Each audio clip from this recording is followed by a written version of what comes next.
Okay, so we're going to finish up notes from 2.1 first over greatest common factor. So we have a word problem. It says the 6th grade class is competing in a school field day.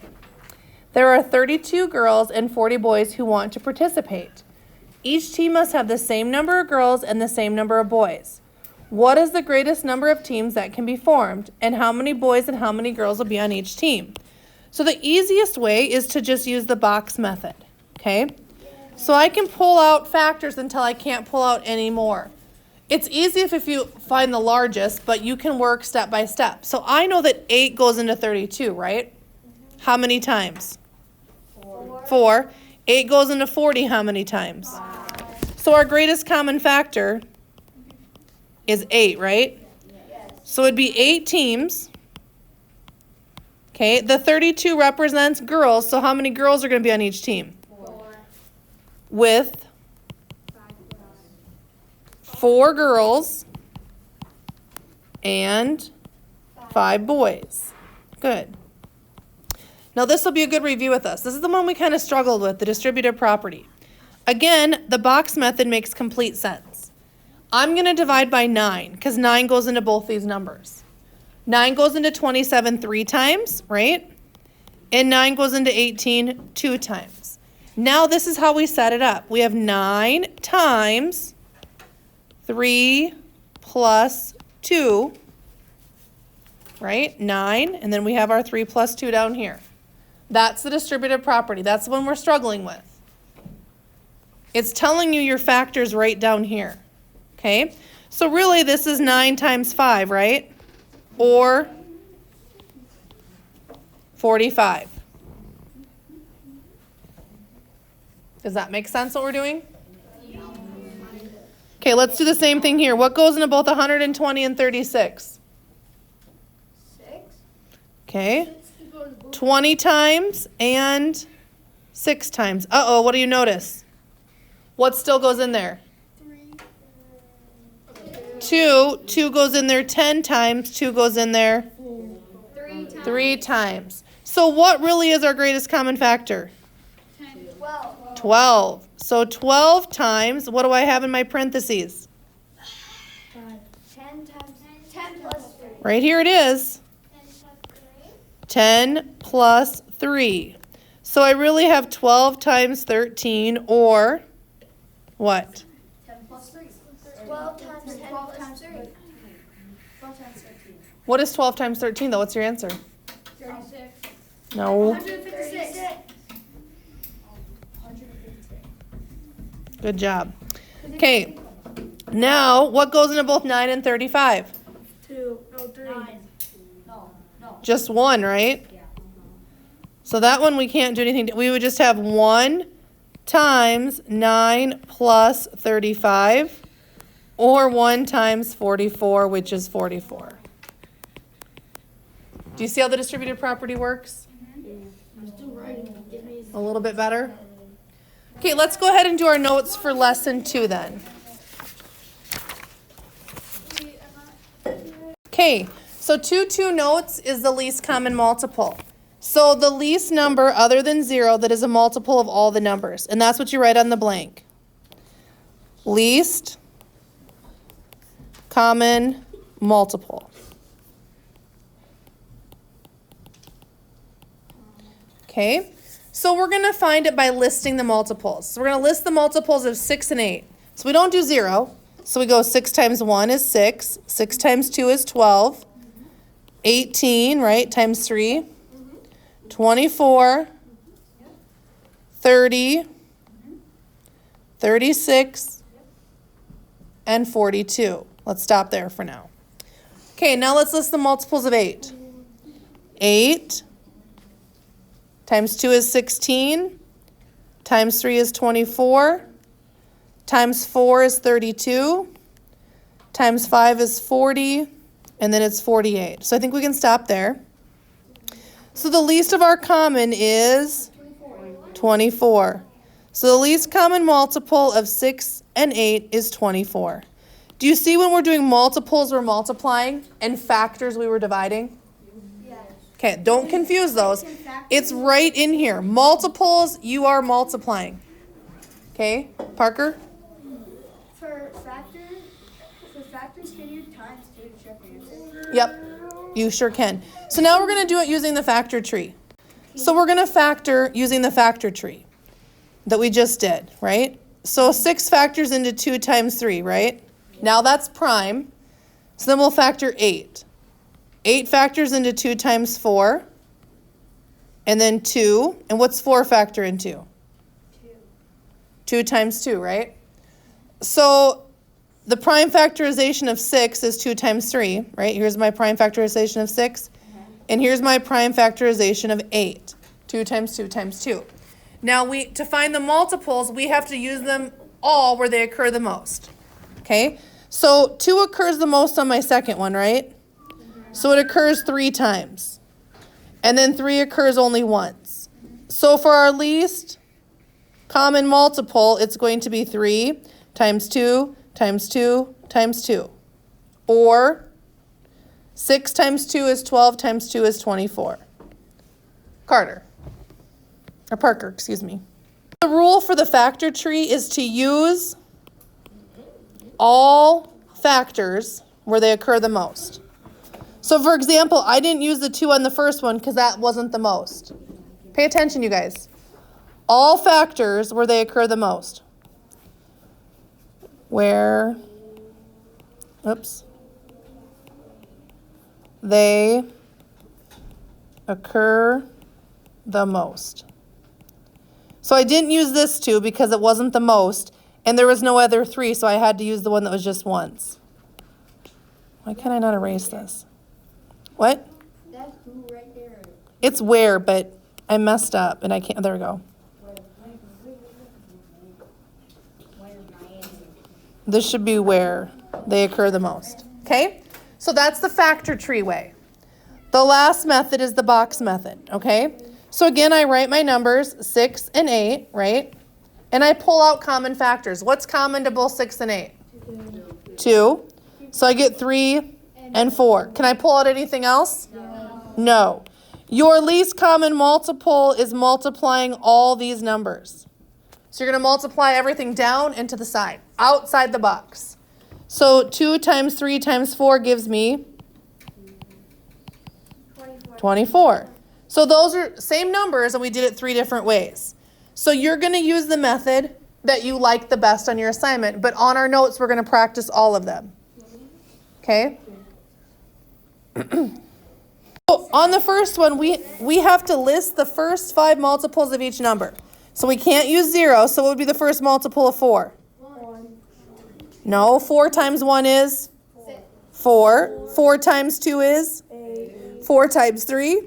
12. 4 times 4? 16. And 4 times 5. 24. These are the first 4 multiples. Times 1, 2, or 5, excuse me. 1, 2, 3, 4, 5. Okay, multiples of 6 are 6, then what? 12. Then 14. 18 24. 30. and 30. Perfect. Is this big enough for you guys? Okay, multiples of 9. 8, 27, 35, Oh, we need to work on our math facts, you guys. 9 times 1, 9 times 2, 9 times 3, 9 times 4, 9 times 5. Okay? Now we're going to find the least common multiples of each pair of numbers. Who would like to do 8 and 56 and which method you want to use? Okay, Summer, what are you going to do? What method? Box method. Okay, Summer's going to do the box method. And what are you going to divide by, Summer?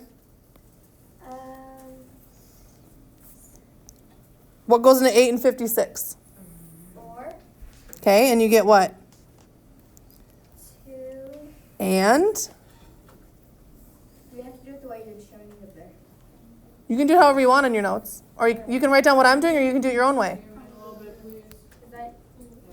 Thank you. So Summer has to take 56 divided by 4, right, Summer? So 1 time and then 4 times, right? So what should you have here? 14.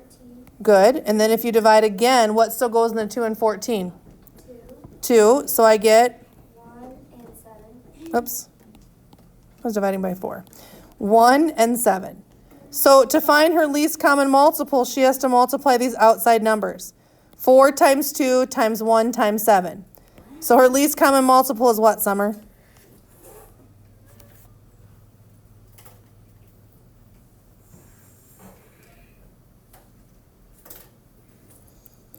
4 times 2 is 8. 8 times 1 is 8. And 8 times 7 is what? 56. Okay, I'm going to give you a little hint. If your small number goes into your large number, that's the first multiple of 56, right? That's going to be your least common. Okay? Who would like to do 12 and 30? Tucker, what are you going to do? What method? Box. All right, box. Here we go. What are you going to divide by? 3. How many 3s are in 12, sir? 4. How many 3s are in 30? 10. Oh, can you divide again? Yes. What are you going to divide by this time? 2. Okay, so 2 goes into 4, 2 times. and 2 goes into 10. 5 times. Does anything else go in there? No. So now you're going to multiply these 4 numbers. 3 times 2 times 2 times 5 gives me 60. 60. Good. Now if you were counting multiples, the first multiple, and sometimes this is what I do. Does 12 go into 30? No. The next number 30 goes into 60, right? Does 12 go into 60? So sometimes I count by my greatest number, and that multiple is your least common. Okay, so Riker, you have 9 and 15. What method? Okay, what are you going to divide by? 3. How many 3s are in 9? Actually, I should probably write them. 9, 15. How many 3s are in 9? 3. How many 3s are in 15? 5. Does anything else go into both of them? No. So my answer is 3 times 3 times 5, or? Or you could do 9 times 5. Which is? 45. Again, this is how I do it sometimes. 15, 9 doesn't go in there. The next one is 30. 9 doesn't go in there. The next one's 45. That's my answer. Can I do the next one? Who just asked? Okay, Ella's going to do the next. You got 3 numbers, though. This is a different rule. Okay, so Ella, maybe you should do it your way, because I shouldn't just tell you which way are you going to do it, Ella? Box method. Okay. There's a rule for 3, though, that I haven't taught you. That's why this is in your notes. Okay, what goes into all of them? 2. 1. Well, 1 does. Well, 5 doesn't. Okay, so now you can pull it out of 2 at a time. Is there a number that goes into just 2 of those numbers? Yes. What? Divide by 2, right? How many 2s go into 2? 1. I can't take it into 5, so I need to just bring it down. So that's what happens if you have 3 numbers. You have to pull out factors out of 2 at a time. So just bring down the 5. How many 2s are in 6? 3. 3. Can I pull anything out of 3 and 5? 1. Nope, so we're done. So Ella, you just have to multiply those up, and what do you get?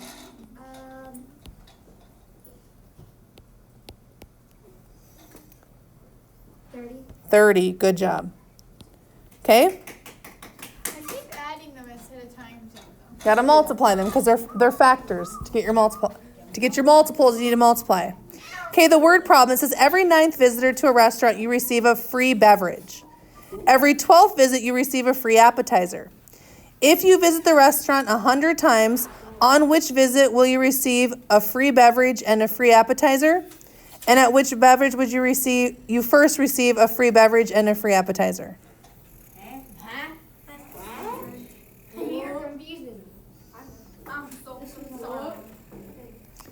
Okay, so maybe we should list them. What are our multiples of, we're doing 9th visit and we're doing 12th. So we got to go all the way to 100, right? That's what they said, 100 times. So if we count by 9s, what comes after 9? 18 times 3 27. times 4 36. times 5 45. times 6 54. times 7 63. times 8 72. times 9 81. times 10 90. times 11 No. 90. 99. So we're to 100, right? The next one will be over. So we'll stop there. Now let's count by 12s. 12, 36, 48, 60, 72, 84, 96. Okay, so when is the first time you're going to receive a free beverage and a free appetizer? They have to be both. 36 occurred on both. What else occurred on both? 72, right? So you would receive it on your 36th, right? And 72nd visit. Wow, you really like this restaurant. Okay? And when is the first time you're going to receive it? 36th visit. There was 2 questions. Now you could have done this same problem using your box method, right? You could have taken your 9 and your 12 and found your greatest common factor. Divide by 3 and you get 3 and 4, right? So this tells me my least common multiple is what? 36. So now every 36th visit, you're going to receive both. So the next time you're going to receive both is on your... And then when would be the next time? 144. Something like that. How about 100 and... Every 36th visit, you're going to receive both. So your 108th will be the next time you receive both. Okay, guided practice. Okay, so guided practice is on page 38. It says, after every 9th visit to a restaurant, you receive a free beverage. Oh, we already just did this one in your notes. After every 12th, you receive a free appetizer. So we don't even need to do this because it's already done. Okay, you can just write it down. It was the 36th and 72nd, right? And then the first one was the 36th visit. Okay, so what steps can you take to find the least common multiples of 2 numbers? Okay, so what were our ways we could do that? We could list, right? You could list multiples. Box method, the tree method, I don't know. The second way was to use a factor tree. And then the last one's box method. Yep, and on the factor tree, you have to use each number where it occurs most. So let's put that down. Use each number where it occurs the most. And the last one was the box method. And on the box method, remember you're multiplying numbers outside the box. Multiply numbers outside the box. So you're not just doing the side like you did with your greatest common factor, you're also doing the bottom. So you're multiplying all these and all these together. This was greatest common factor, remember? But least common multiple is all of them. Okay?